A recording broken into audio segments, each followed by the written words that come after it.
আসসালামু আলাইকুম।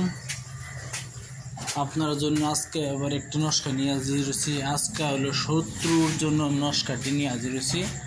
শত্রুকে আপনারা যদি অসুস্থ করতে চান, শত্রুর মনে পাগলের মতন করতে চান, এই নস্কাটি ব্যবহার করবেন। একে দুটি নস্কা আছে, কেমনে কেমনে ব্যবহার করতে হয় না করতে হয় বলে দেব ভিডিওর মাঝে। এই দেখতেছেন সামনে একটি নস্কা বা তারপরে একটি নস্কা আসবে, এটা আমি দিয়ে রাখবো। আপনি কেমনে কেমনে কাজ করতে হয় না করতে হয় তার আগে একটি কথা বলে নেই। আমার চ্যানেলটি ব্যাঞ্চারি যদি আপনারা সাবস্ক্রাইব করতে লাগবেন, একটা লাইক করবেন, কমেন্ট করবেন। আর যদি সাবস্ক্রাইব না করতে একটা সাবস্ক্রাইব করবেন অবশ্যই। আপনারা কাজ করবেন অবশ্যই। যদি আপনারা ভুল ধরনের কাজ করেন তো সেই পাপের বোঝা আপনারা টানবেন, আমি টানবো না। গলতভাবে কাজ করবেন না ব্যাঞ্চারি, সেই পাপের বোঝা আপনার টানবে। কিছু দিয়ে হয় তো এটা আপনি বুঝবেন, এটা আমি বুঝবো না। অবশ্যই কাজটি আপনি শনিবার দিন করতে হবে। এই কাজটি শনিবার দিন করতে অবশ্যই আপনার কিছু টাকা খরচ হবে। আর কিছু টাকা খরচ হবে, দোকান থেকে একটি সাদা কাগজ আনতে হবে আর একটি লাল কলম আনতে হবে। এই সাদা কাগজ লাল কলমের দ্বারা শনিবারে দিন ঠিক 12টার সময় এই নস্কাটি লিখতে হবে। আপনি পাক পবিত্র বসিয়া ধরুন সুস্থকে অসুস্থ করতে চান, সুস্থকে ধরুন পাগলের মতন করতে চান, ছুট করতে চান, তার যদি করতে চান তাহলে একটি কাজ করবেন। তার বাম পাওয়ার ধুলা আনবেন, ডাইন পাওয়ার ধুলা আনবেন। আর এই নস্কাটি দেখতেছেন, এই নস্কাটি তার লিখবেন। আরেকটি নস্কা সামনে আছে, সেই নস্কাটি লিখবেন। দুইটি নস্কা লিখবেন আর বাম পাওয়ার ডাইন পাওয়ার ধুলা আনবেন।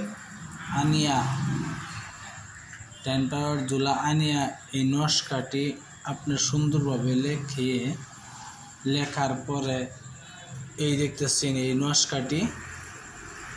নস্কাটিও লিখবেন। শনিবার দিন ঠিক 12টা খোলা আকাশে লিখবেন। দুটি নস্কা খোলা আকাশে বসিয়ে লিখবেন। তার মানে আশেপাশে ধরুন আপনি যেখানে বসবেন যেন আপনার ছায়া কিছু না পড়ে, খোলা আকাশে তার বসতে হবে। এই নস্কাটি সুন্দরভাবে লিখবেন।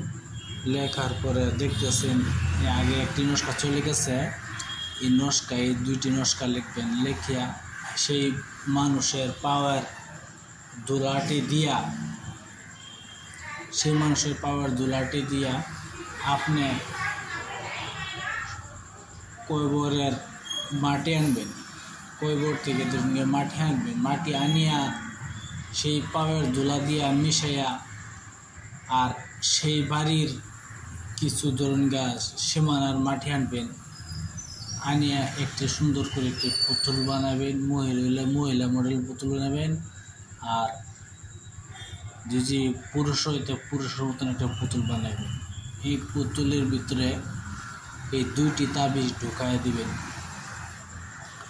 ঢুকানোর পরে পুতুলের ভিতরে দুটি তাবিজ ঢুকায় দিবেন। ঢুকানোর পরে এই পুতুলটা শুকাইবেন।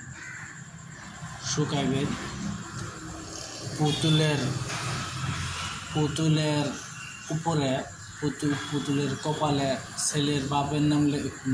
ছেলের নাম লিখবেন। আর পুতুলের বুকে ছেলের বাপের নাম লিখবেন।